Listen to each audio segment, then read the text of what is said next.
Heather Mullins here with Lindell TV, filling in for Mike Lindell today. And joining me out of my home state of New Hampshire, Scott Brown. Thank you for joining us. You are running for Senate here in my state against John E. Sununu.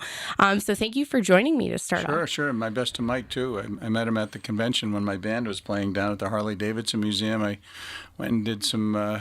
hit the radio row and TV row and saw him. So I realized he was so tall. Oh yeah, he is. Jeez. I feel like your personalities, you guys would hit it off. Yeah, definitely. Well, so let's your background. I mean, I was digging through it. There's a lot here. You're a Republican politician, attorney, retired U.S. Army National Guard colonel. So. Yeah. I joined after the blizzard of 1978, and you weren't born, so I'm definitely old. But we basically had 7 feet of snow dumped on the roads in a couple of hours, and people died on the highways. They died in their homes because they didn't dig out the venting from their heating systems, and they got carbon monoxide. They died. So what they actually did, some of the guardsmen, they had to put the bodies on the roofs because there was no way to get to the mortuaries, no way to get to the hospitals. Oh, wow. So I saw these amazing people helping people, and I said, I want to be like them. So like months after I joined, and then I did. I was infantry enlisted man, infantry quartermaster, then a JAG, and then finally, my last 4 years were at the Pentagon working for one of the Joint Chiefs. Oh wow, that's where I'm at now for Lindell TV as their Pentagon correspondent. So yes, it's been that's great. Yeah, thank you.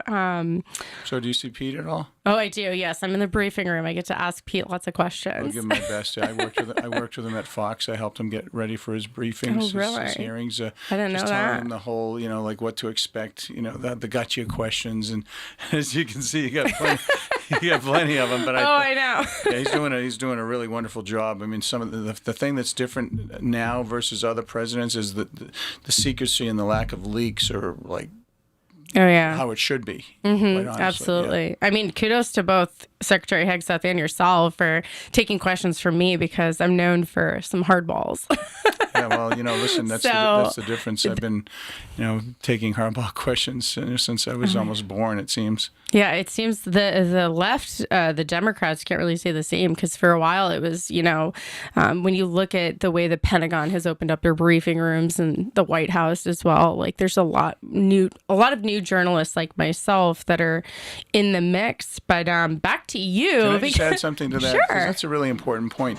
People are complaining so much about, Trump said this and Trump said that, and he's the most transparent, open president in my lifetime. He just goes on and on and on to the point where like, okay, Mr. President, it's time for the babysitter to come and it's time to go home. It's already been 3 hours. And then they complain that he's not available enough or not answering all the questions.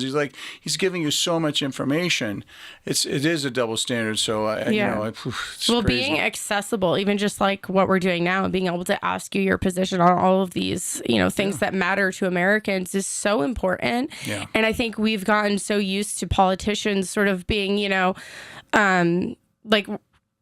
not really making time for journalists, but there's a reason that freedom of the press was enshrined in our Constitution by our founders because they knew we were sort of the checks and balance on our politicians. Well, my wife was in the media for 30 I do plus know years. that, yes. So we wholheartedly, adhere to that philosophy. I think I actually moderated a congressional debate that your wife was a part of. That would have been at was that New England College? Yeah. New Hampshire? Where was that? I forget where it was. Yeah, it was in Keene. Yeah, somewhere. Yeah. I do remember a few years ago. But back to your career here. So you were U.S. Army National Guard. And then from there, I think you were also a Massachusetts politician. You ran for U.S. Senate out there as well. I actually think I voted for you because I'm originally from Massachusetts and Cape Cod originally. Where? Brewster? Yeah, nice. Yeah. I know that well. I remember when I first became of age to vote, you and actually Mitt Romney, who I have a little buyer's remorse on that one, but you guys were some of my first votes. Well, thank you. It's interesting, just to make it easy, because you could, I was like, wow, that's my Wikipedia. It's like this big. I was born at the Portsmouth Naval Shipyard. My dad was at Pease. It was a in New Hampshire. Base. Yeah, in New Hampshire, and my mom was in Portsmouth. The first 3 years I lived in Portsmouth. My family actually goes back to 1717. I'm a ninth generation son of the American Revolution out of Newington, New Hampshire. That's pretty cool. long and strong history there. But when my parents got divorced, I moved to Wakefield, Mass. I know you know where that is. Yeah. And because there was no security blanket for my mom. She wasn't really educated. She had a new baby and no support. And yeah, assessor, selectman, state rep, state senator, U.S. senator, and then moved back home. Then the ambassador to New Zealand. Yeah, New Hampshire's representative as an ambassador, confirmed 94-4 for President Trump's first term. So had you worked with President Trump prior to that, or how did that nomination come about? I was the first mainstream person to endorse him. Oh, wow. In 16, and I took a lot of grief for it, but I said, no, he's going to win. Even when after, I think the Billy Bush thing and all these other things, I said, no, he's going to win, because people are tired of the Bushes, the Clintons. Now they're tired of the Sununus and the Shaheens. It's like a carbon copy of what's going on.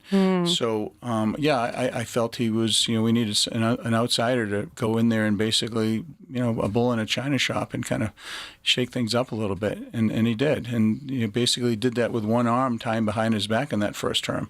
Because he was new, he didn't know what he was doing. They thought they would roll him.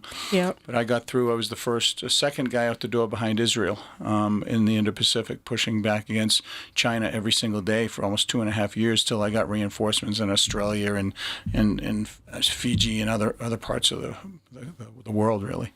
Yeah, and I definitely want to go into that a little more, but just for this first segment here, can you tell us a little bit just about your family? And I know you have a wife, kids, grandkids. What's the family? Give us a little background. It's an interesting background. My mom and dad were married and divorced 4 times each. My dad was 3. He passed away, but they were kind of estranged. My mom was on welfare for a period of time, and remember getting those blocks of cheese and the powdered milk and everything, and getting that assistance as a safety net. She worked 3 or 4 jobs, and ultimately did her very, very, very best. I'm a domestic abuse survivor, a sexual assault survivor. I have 2 stepsisters and a stepbrother. And I got arrested at 12, drinking, driving, and stealing. I didn't drink when I was driving, but I was driving at 12, doing stupid things. And thank God I got arrested stealing records, and gave me a second chance. And really kind of was like, boom, what are you doing, dude? You can kill somebody. And I had a judge that basically read me the riot act and scared me straight, which was important. And I had basketball, and I had a good coach and teacher that said, come here, and they started smacking me all over around my head.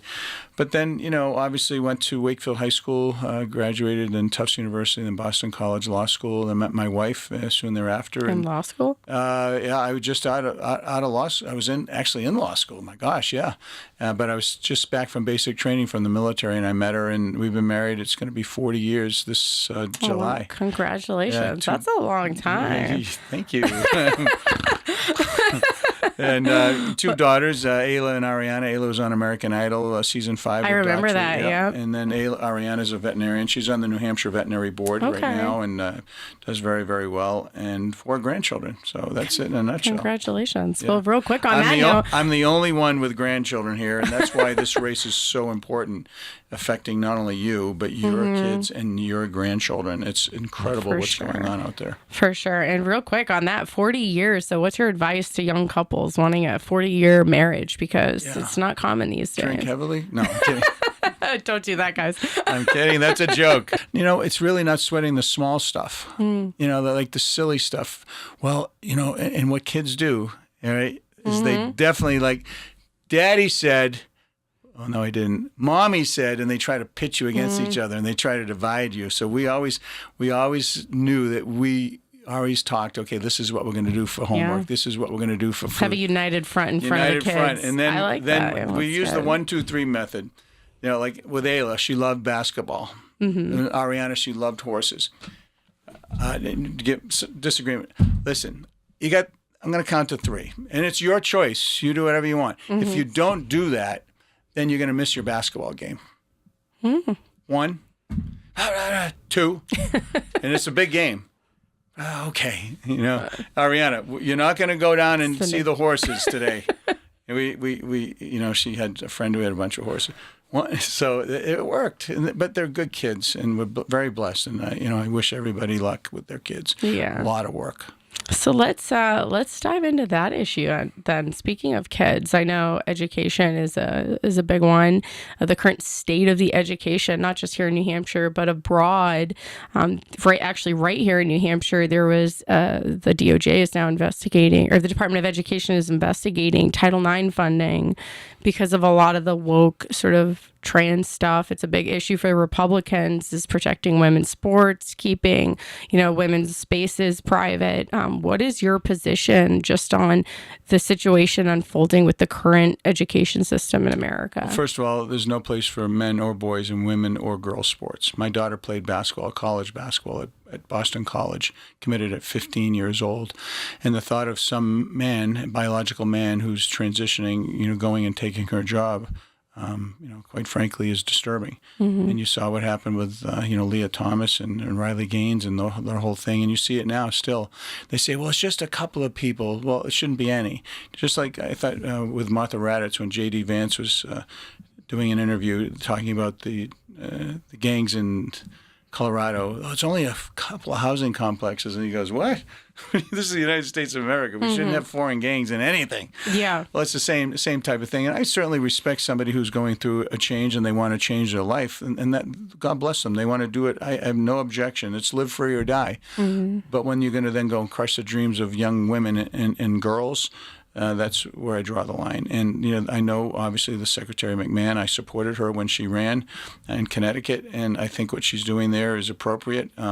There's no place for that stuff. How about just teaching them how to read and write and do the things that they need to get better? Because that's what's happening in other parts of the world. They're not pushing this agenda, and they are focusing on the things that they need to be focusing on, and we can do better. So that's nationally. The beauty of New Hampshire is, yes, we have these pockets that are still kind of fighting and kicking and screaming and trying to go underneath the table and do things differently. But we have the education freedom accounts. I just got a presentation again on that. So congratulations to that. There is school choice. There are many, many different options that, quite frankly, other states don't have. Mm-hmm. I think we're way ahead of the curve in that regard. And there are some wonderful teachers out there, but the kids should have the option to do homeschooling and parochial, private, public. I should have the ability of a high school kid who he or she is just like amazingly smart, go to a community college, or they want to do something, maybe be a plumber or electrician, go to, your obviously your trade school, but then go to a community college and get a different, there should be that whole thing. There's not this one size fits all. It's something that's exceedingly important. Mm-hmm. For sure. So do you support then the federal government sort of stripping funding from schools that allow the men and women's spaces in sports? Or would you say you support those measures? Well, the president signed an executive order prohibiting those things, and they're violating it. So there's got to be a mechanism, and usually money talks. Yeah. And when you're saying when you're going to when they're coming in, you have to spend legal fees and other town resources when you could be using it to build a new baseball field or a new science lab or a new music theater or whatever, and you're spending it on legal fees, basically defending a policy that's been deemed illegal and inappropriate. Yeah, so I support the federal government, and more importantly, I commend the governor and our legislature for taking away different but same sanctuary cities and sanctuary state, and also the ability to say, hey, listen, this stuff isn't appropriate. Yeah, that can be a good segue into the next topic. I know sort of the immigration issue has impacted New Hampshire, even, with the governor banning sanctuary cities. Massachusetts, right next door, is the exact opposite. And so they've embraced illegal immigration. They've given them driver's licenses, and some of those issues, pour into New Hampshire. So what is your position, one, on the current immigration crisis we're facing as a country, and two, the remedy for it? Well, first of all, regarding what we just spoke about, Chris Pappas has been all in supporting men and boys and women and girls sports. I forgot to mention that. Has been from the beginning, and that's what we have in our federal delegation. Our entire federal delegation does not believe what I just said. Mm-hmm. It's one of the reasons I am running. Oh, yeah, for sure. In terms of the immigration issues, but not for Joe Biden and Kamala Harris doing what they did, we wouldn't be in this situation. When we have the ability to, now we have pick a number. I've heard so many different numbers. Let's just say I believe it's probably 12 to 15 million people here that came in, that just crossed, and some of them we knew, some of them they didn't. Just go, here's a party, here's a ticket, here's a plane, see you later. While our veterans and while people who are hurting, like my mom and others, they're begging for this, they're begging for that. They don't get the free housing, the free cars, the free gas cards, the free phones, and it's completely abhorrent and immoral, I believe. And I never thought we needed new legislation. It was just a backdoor way to amnesty. I knew that because they tried to do that when I was there. What President Trump did under his leadership is unbelievable. Congratulations. Those things are very, very important. To have the border be shut down like it is and have the drugs stop flowing through that area is huge. And then I think the next question would be, well, what does it matter here? It's our northern border. We only have, if I'm not mistaken, one agent up there. You still have, I think it's 19 miles of border. Drugs are still coming down there. They're going down to New York City and being cut and flashed and coming back through our area. So it's not eliminated. So I want to make sure we can get the proper resources. I was on Homeland Security, and I know the issue. I want to get back involved. I want to provide the resources for our state to stop those types of things. And when it comes to what ICE is doing, but not, once again, for places like Massachusetts, Minnesota, all these other places saying, hey, listen, we have this guy who raped, killed, murdered, sodomized, pick up whatever they did. We have him in our jail. Instead of saying, can you get him out of here? He's already got a deportation order. He's already got he's already done. There's no due process. You're paying for it. Yeah. We aren't, fortunately, but Massachusetts, Minnesota, they're paying for it. Like, why? Just say here. And that's what they did under Biden, Obama. That's what they did. Well, I mean, even outside of Massachusetts, right? If you just look at the Angel families, we're paying for it that way. The people that have been killed by the illegal immigrants, there's the insurance hikes that go up. Like, I'm sure New Hampshire has probably seen, if you're down by the border near Massachusetts, an increase in insurance premiums because they're giving these people from all these different countries driver's licenses, and half of them don't even speak the language. And so there's a number of other ways that the immigration issue impacts, even the red states like ours. Yeah, and so it's how does the federal government, I guess, curb, the states like Massachusetts from being like a hemorrhaging illegal immigrants into our nation? Well, they are. Transportation Secretary, for example, in California is basically taking away funding because they're issuing these driver's licenses for these semi-trucks. People, we've all seen it. Yeah, Listen, the fact that we're even talking about this and wasting air on these types of things is mind-boggling. To think that this is what happened under the Biden administration, and to think that people think, oh, it should be fixed overnight. No. It's a Herculean effort, and I support what ICE is doing in terms of getting the worst of the worst out. Are there going to be issues? Yes. Are they being addressed? Well, that's why my friend Mark Wayne Mullin, who endorsed me, is now in charge, because there were problems, and I hope that he does what he said he's going to do and fixes them, because we are a nation of laws. You go to Aruba, you go to Bahamas, Jamaica, any other island country, any country at all, you could never get away with the stuff that people are getting away with here. Yeah. Who is it? The basketball player Brittany Griner that went over, and brought illegal paraphernalia into a country that has laws against it, and she ended up in prison. So there are laws. So let me ask you this. Why do you think there's so much controversy in Congress on these issues? Because when it comes to angel families, when it comes to the fentanyl, all these negative issues from the illegal immigration impact Democrats and Republicans. Why is it so divided in Congress, though? Wouldn't you think even Democrats would want their own communities to be safe because they raise families here? Why are they so opposed to the funding of ICE? Yeah, well, first of all, when President Trump was giving his State of the Union, and the Democrats couldn't even stand up for some of those people that were killed, and it's just, once again, it was disgraceful. What do you think is motivating them to not stand? I think it's pretty easy. That's about votes, because the census changes by having these people come in and be part of the communities, by legalizing them and giving them rights that they're not entitled to. They're hopeful that there's a pathway to citizenship, and a lot of these people are from, basically countries that are depressed and have issues, traditionally may want to have a welfare situation happen to them, and they'll vote Democrat. That's pretty straightforward, and that affects the census directly.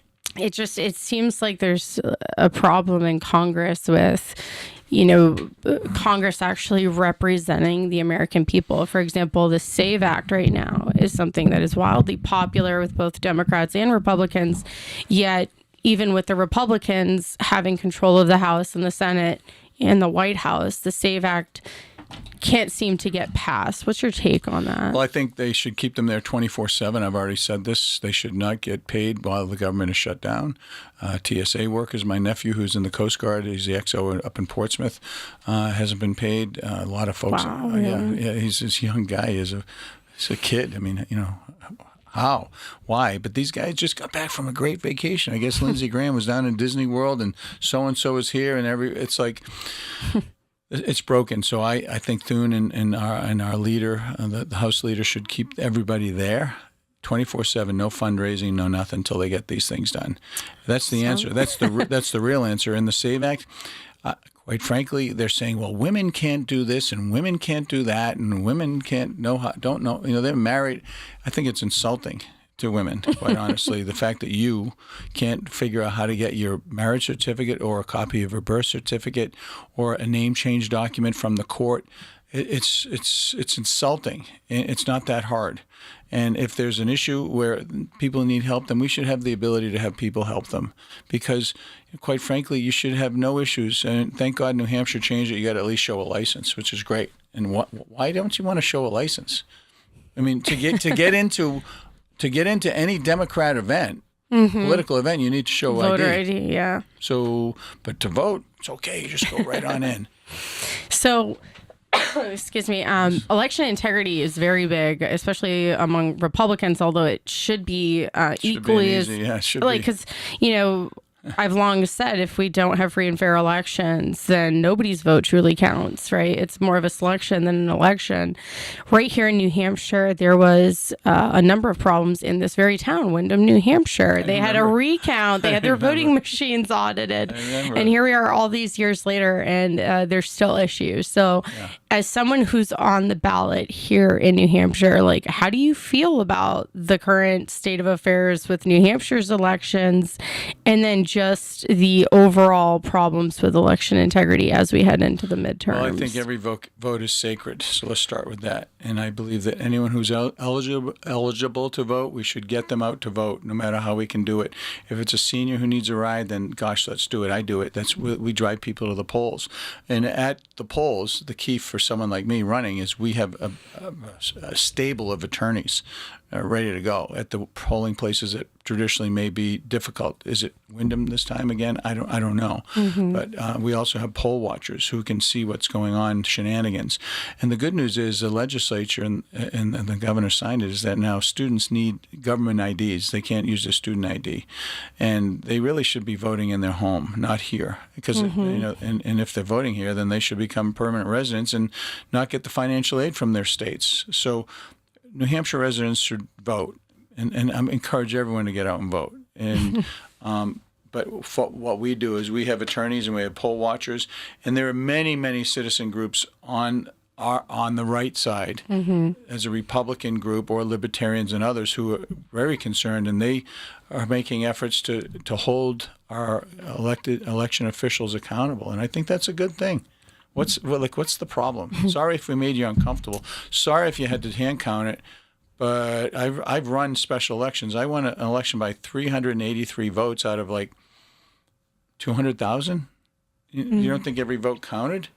So, but we had poll watchers, we had attorneys, and we felt confident that everything was okay. So what is your position on the voting machines, both here in New Hampshire and then there's other machines used nationwide? I know at one point in time, even Democrats spoke out against the machines. Yeah. Now it seems like there's more Republicans speaking out. What is your take on? Listen, I believe in a paper ballot. I want to be able to touch it, feel it, just like still, maybe call me old school. I still read the newspaper. I go online, but I like to go down and feel it. I like to, see what's going on. Call me old fashioned, but so if I believe if we're going to vote, I don't mind the machine going into the machine, but I think we should have a paper ballot going into a machine, and if there's any questions, we can still count the paper ballot. The fact that you have it electronically, I mean, how many times have you been on your computer? If you do a full essay, you have all the questions for Pete Hegseth, right? And all of a sudden it goes south and you can't find it. Well, how is that any different than any type of slot machine, voting machine, other types of machines? There has to be a backup. Yeah. And I want to make sure that we do it the right way and have paper backups. Would you support recounts after every election? It depends. You're always entitled to a recount if it's within a certain percentage. That's an automatic. If somebody won by, say the total amount of votes is 200,000 and someone won 150,000 to 50, I think it's a waste of time. Mm-hmm. But if you're talking about within that small percentage, yeah, it's always appropriate. You do have a legal mechanism for a recount, but what there should be a mechanism where our election officials and our town moderators here in New Hampshire can go and spot check any place in their jurisdiction and say, I want to spot check this machine. I want to see how many ballots we have. I want to see how many voters came through, and I want to see what the tally is. Like, once again, the Secretary of State, if I'm not mistaken, or the people in Concord are saying, oh, no, we can't do that. My question is why? Like, why? It eliminates all issues, if just that sample spot check. In the military, we would go and spot check a barracks.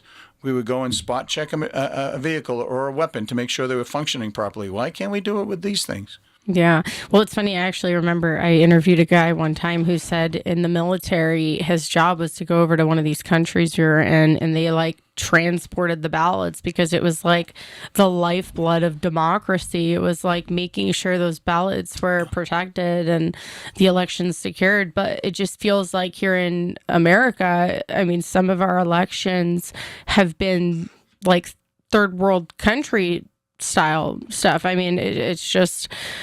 I just think we're lucky to live in New Hampshire. We are. And we have people that really focus on this, as evidenced by the legislature and what they did with the students. Yeah, for sure. I mean, and shout out Tom Murray and Ken Eyring of Government Integrity Project, because they've held the Wyndham town officials accountable for years. So it's a lot of citizen...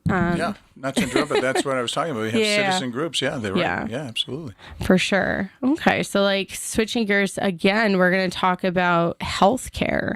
Healthcare is a big one for people. There's a lot of, opinions on how the government should get involved, if any. So what is your position on the current status of healthcare in America, and what changes would you make? Well, you remember when I ran in Massachusetts, the big issue was Obamacare. Yes. And I was the 41st vote. And I was going to stop Obamacare because I knew it wasn't affordable. I knew you couldn't keep your doctor, and I knew that it was going to be what it is now, which is a mess. It's not affordable. It's a one-size-fits-all, and quite frankly, families can't afford it. They need to subsidize it. That's why they shut down the government, because they wanted more money for this system that's failing.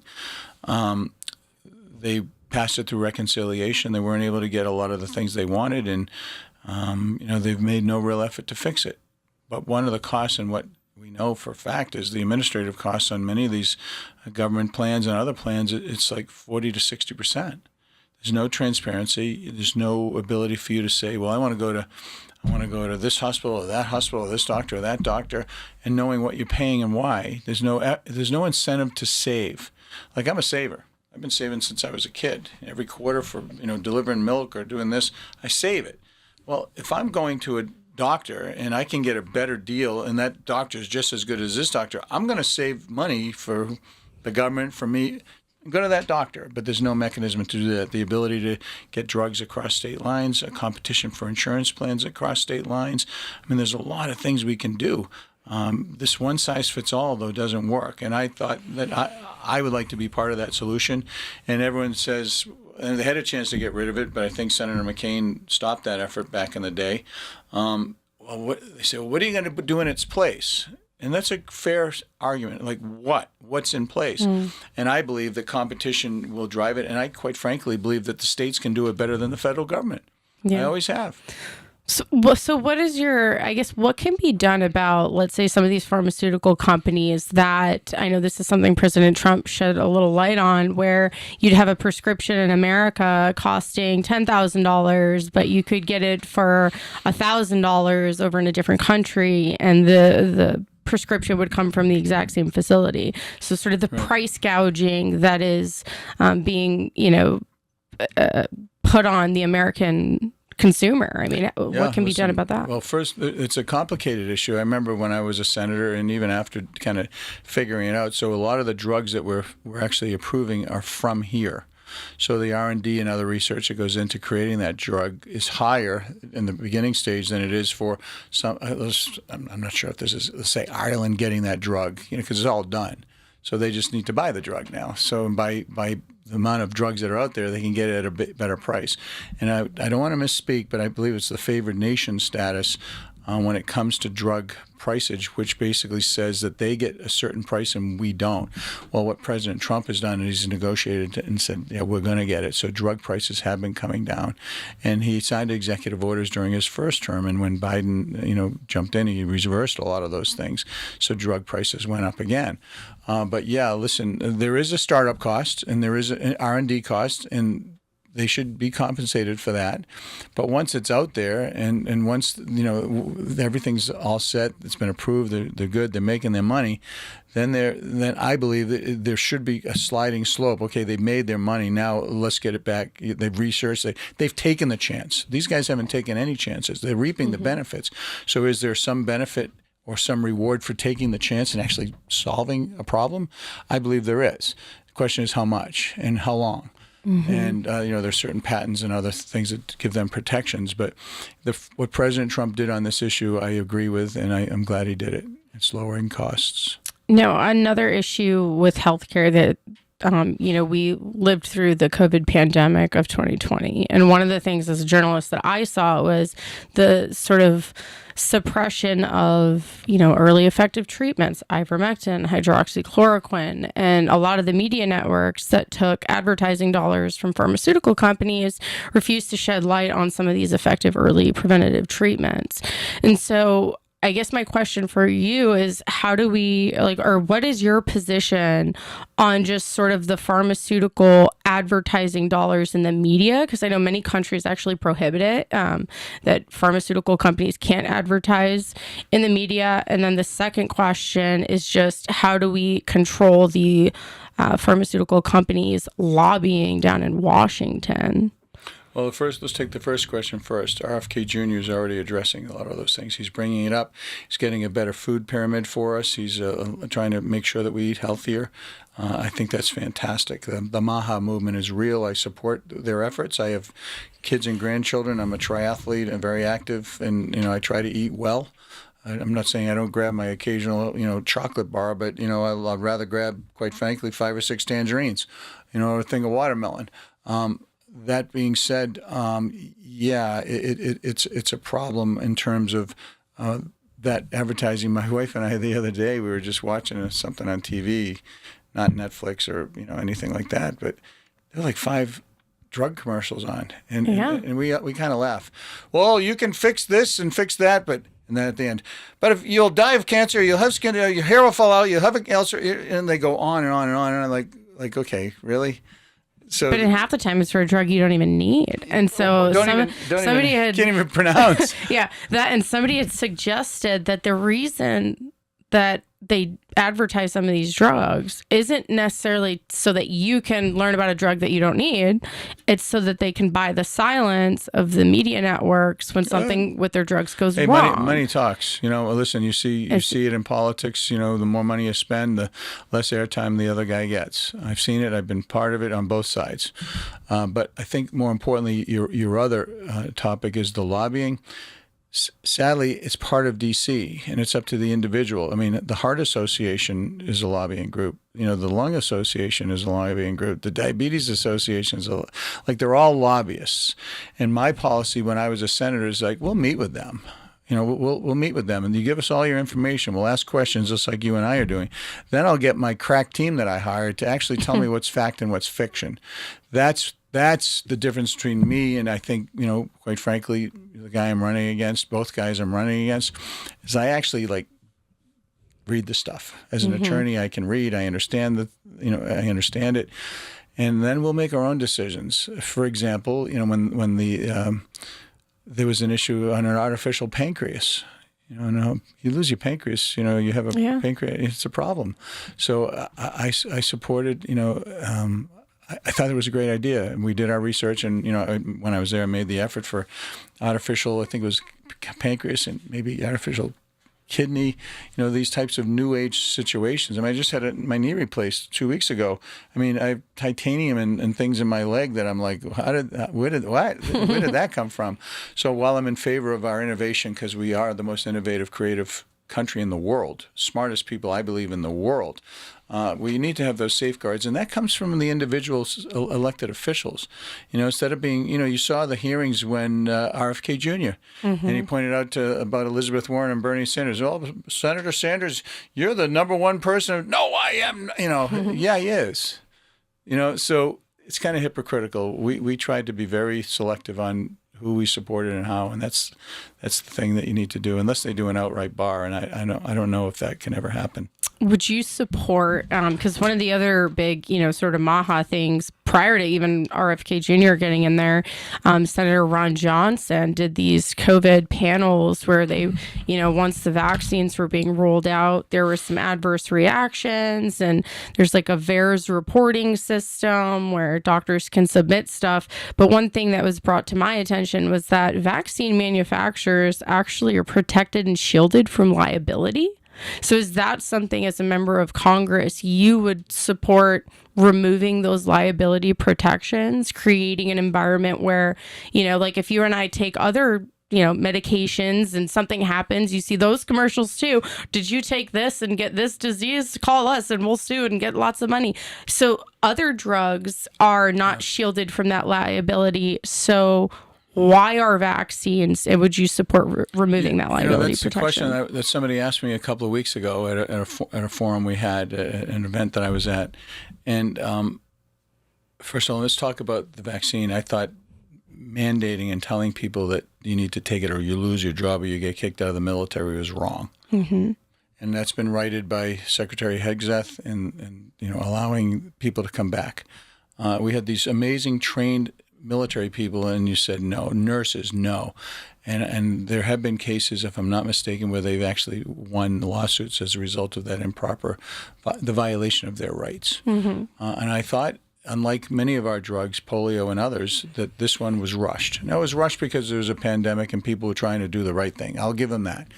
But then don't say, when I say, I don't trust it. I don't want to take it. There's not enough information. It hasn't been properly tested.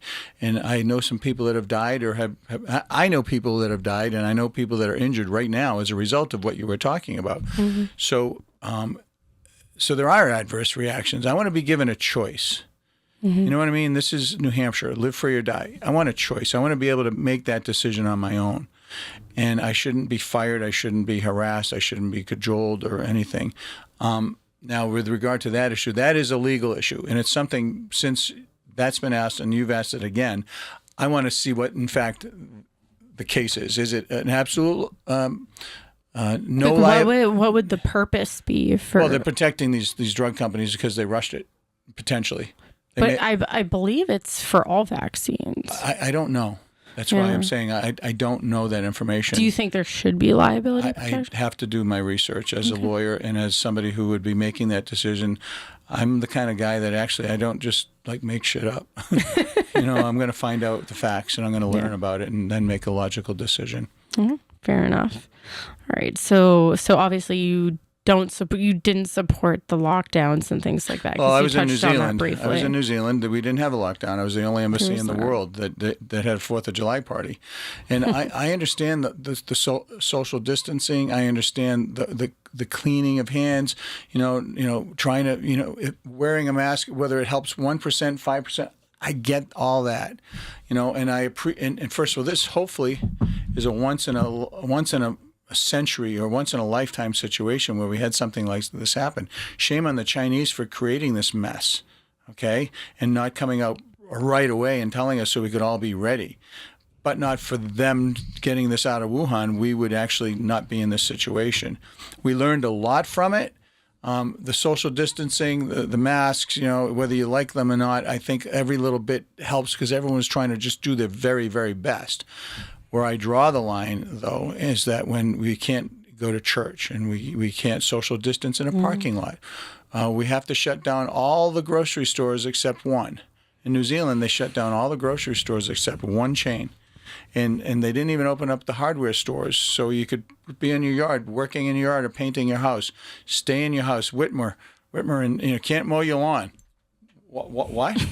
Like, you can't golf. I actually worked to try to get all the triathlons open because we're out in the open. We're not making out while we're swimming or biking, and I was able to do that successfully and help in that regard. So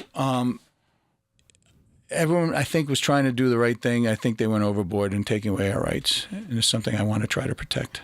I couldn't agree more. Here we are 250 years later after, our founding fathers fought for freedom and gave birth to this amazing country, that it felt like it was almost surreal to think that we had a government that was then telling us your job is not essential, when if you feed your family, of course it's essential. Everyone's job is essential. So 250 years later, here we are. There are a lot of problems within our own government, and we're going to hit this topic because a lot of people that I've spoken with, even, Kash Patel, Secretary Hegseth, a lot of our own agency leaders are saying there are problems within those agencies. Corruption, we've heard the term the deep state.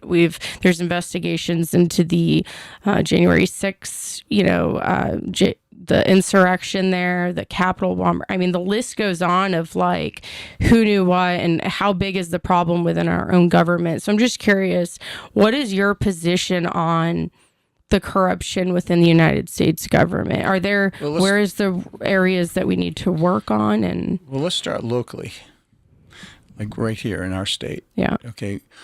You look at places like Claremont when they're running a $4 million plus deficit on their school budget. No one knows. No one told. No, there's a lot of misleading or lying or hiding, or whatever is happening. Well, who's on the hook? The citizens are. We have to now. We collectively, potentially the state and the locals, they have to borrow the money. They have to raise their taxes. So, is that a form of correction that should be looked at? Absolutely. Of course it is. But I think... Well, hold on. I'm going to start locally. Yeah.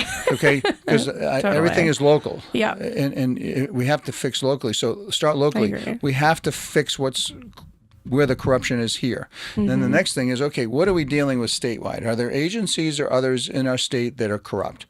And when you say corrupt, I think of financially corrupt. Are they financially corrupt or are they abusing people's rights? I feel pretty good about where we're at. I think we have a great legislature. I think Sharon Carson, our president, and Sherm are doing a great job. And I think the governor and the executive council, I think we're good. But what you're talking about is the federal government, the corruption that Elon was trying to deal with, the mismanagement, the fraud, the waste and the abuse, something It's I've also the FBI raiding Mar-a-Lago, going after journalists like Project Veritas. I mean, it's... And the president is working on it, and he's hired people to get to the bottom of it, and it's so big and voluminous, and he's doing so much every day. It's almost like you need another army of people to help. But that being said, if you look at some of the budgetary things we're seeing in California, Minnesota, Boston with the EBT cards, the fraud in the daycare centers, like, to me, that's the number one issue. It's the financial waste of our tax money that's going to these people. Because in California, Gavin Newsom, he's the governor, and so he gives out money to the unions, right? And then the unions go and give the money back to him. And then they give it out to these corrupt people and these licenses and all these other stuff, issuing all these licenses to these fake daycare or other places that aren't doing their jobs. Mm-hmm. And then he says, well, we're doing the best we can, or we're doing it. No, he's not, because it's hundreds of millions of dollars potentially. So I wholeheartedly support, getting to the bottom of that. Now, Chris Pappas, okay, and every member of our delegation, there's not one thing that they think is wrong with our federal government that they want to go in and fix. Because when the president was saying, well, we found this, we found this, we found this, we're doing this, we're doing that, all they did is complain and bitch and moan and say, no, no, no, everything's great, great, great. And it's not. There shouldn't be one illegal on any subsidies. There should be one person who doesn't deserve it getting any of our benefits. What is the problem with that? Yeah, so the House Oversight Committee has a number of different investigations that they're doing, everything from Epstein to, I think, the COVID Wuhan stuff. I mean, the list goes on. What are some areas of investigation that you think our government would be poised to look into? The biggest thing for me is the money. Because right now, when I was down there, was $9 trillion national debt. It's almost $40 trillion. We don't have a balanced budget right now. We're running a deficit. So is it potentially like maybe a good idea that we can find the waste and abuse and the fraud?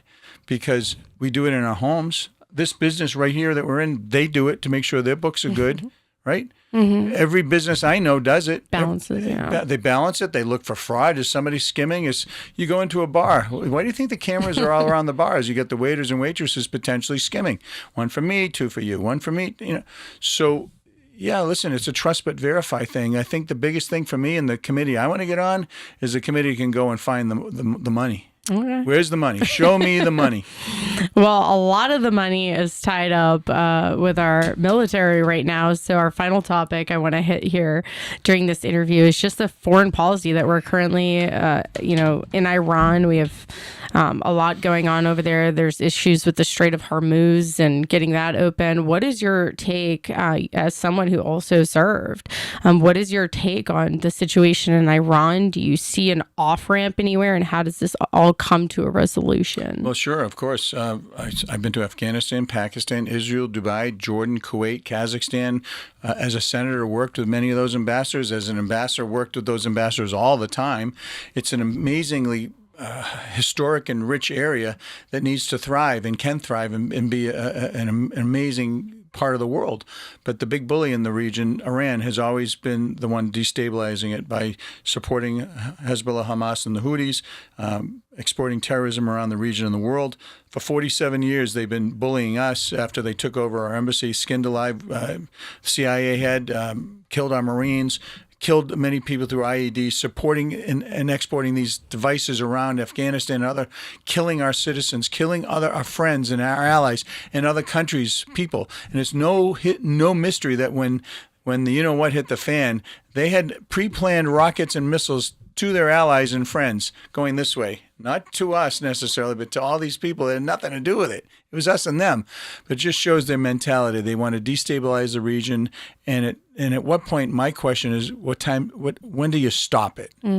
Like, is 47 years long enough? Because they said when they came into negotiations after we blew up the nuclear facility, by the way, we have enough nuclear material to make 11 nuclear bombs. So what does the end goal then look like? I want people to understand that history. There's a history there. Now, I support what the president did by bombing those nuclear facilities and keeping it on the ground. Operation Midnight Hammer. I support it 100%. I thought it was brilliant.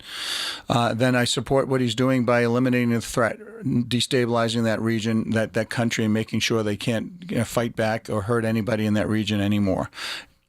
Drying them up in terms of their financial ability to export that money to other bad actors.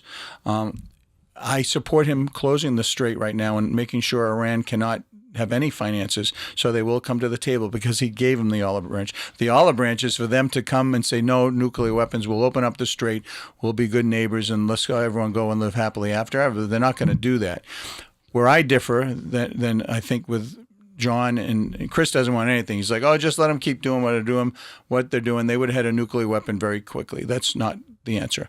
I believe if we're going to put 50,000 people on the ground, however, for a Iran-Afghanistan type of situation, Iraq-Afghanistan situation, he needs to come to Congress, get a declaration of war, which I would support if I were there because I think it's the appropriate thing to do. But the American people need to be behind it.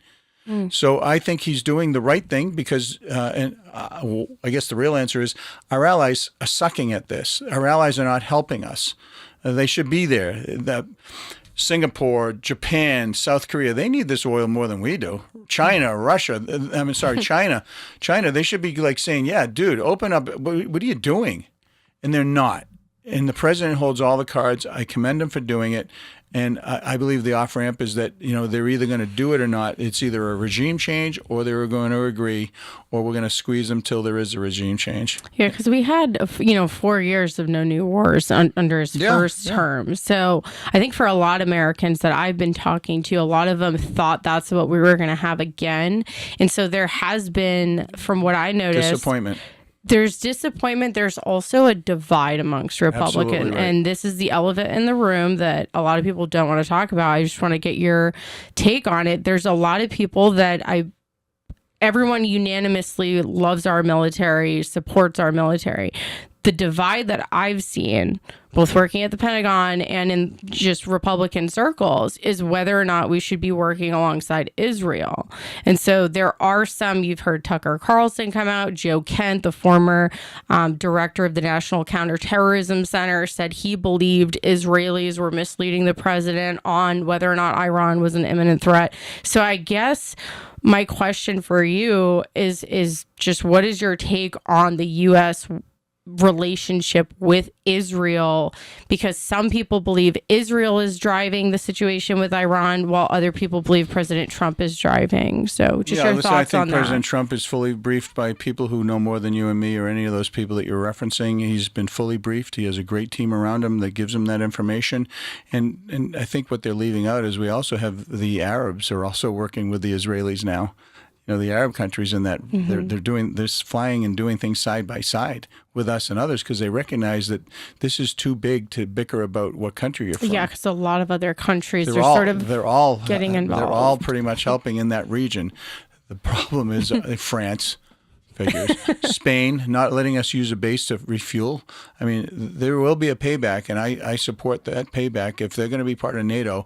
Listen, we're doing something to neutralize a big bully who basically has been terrorizing the world. And my question, I don't disagree with those people. That's why I'm different. I'm saying that if we're going to go boots on the ground, not to rescue a pilot, but actually have a long-term operation, that's when you need to get a declaration of war. Amen. Well, final question here is just what separates you from your opponent going into this race, and why should people vote for Scott Brown? Well, they can go to scottbrown.com and learn more, but listen, they don't have any military experience, whether it's John or Chris. They may talk a big game, but I served for almost 40 years on Homeland Security, Armed Services, Veterans, and Small Business.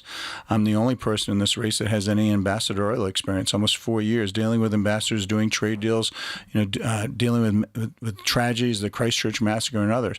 I'm the only person as a grandfather and I'm the only person who wasn't born with a silver spoon in their mouth.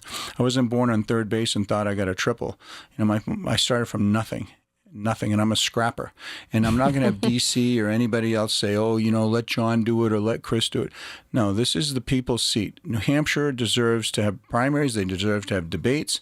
And I'm challenging John right now to come on your show, and we'll have a forum. I would love to have a forum. He's not going to show up because he's going to do the Biden thing. He's going to hide. And, listen, he worked for the World Economic Forum, so people say he's a globalist. He bailed out the big banks, and then he worked for the very same banks that he bailed out. They say, that's not right. So where was he for the last 20 years since he got crushed by Gene? He's been out making a ton of money for entities basically that he helped out when he was a senator. So that's the difference. Well, John, if you're watching, invitation to come on the show. I would be happy to moderate a debate between you two. I've moderated congressional debates right here in New Hampshire before. So, Scott Brown, thank you so much for joining us. Thank you, everybody. It was a pleasure. Cheers. Bye-bye.